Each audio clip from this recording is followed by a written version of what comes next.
After the mail, Helen goes to her own study to work. There are reports to be made out, speeches and articles to be prepared. So far as possible, she does her own research.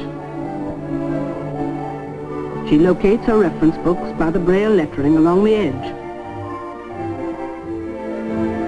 In her work, she will not indulge herself because she is handicapped. Everyone has his own handicaps, Helen says. It just happens to be the handicap of the blind that they cannot see, of the deaf that they cannot hear.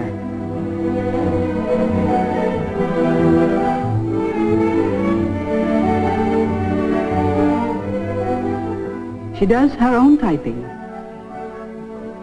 Her speeches she does on her Braille typewriter, so she can go over them herself for correction.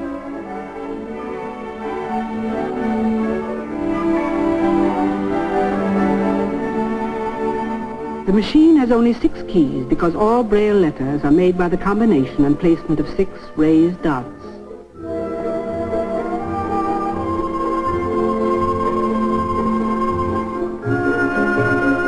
For her letters, she uses a regular typewriter. She is fast and accurate, but she has Polly check her letters.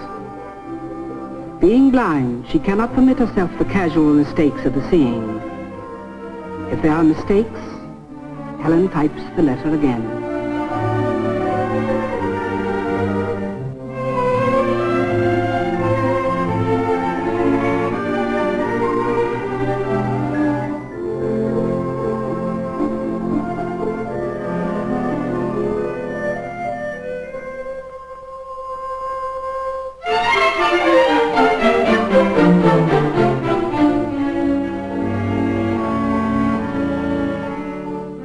From the vibrations of a buzzer, Helen knows when it is time for lunch.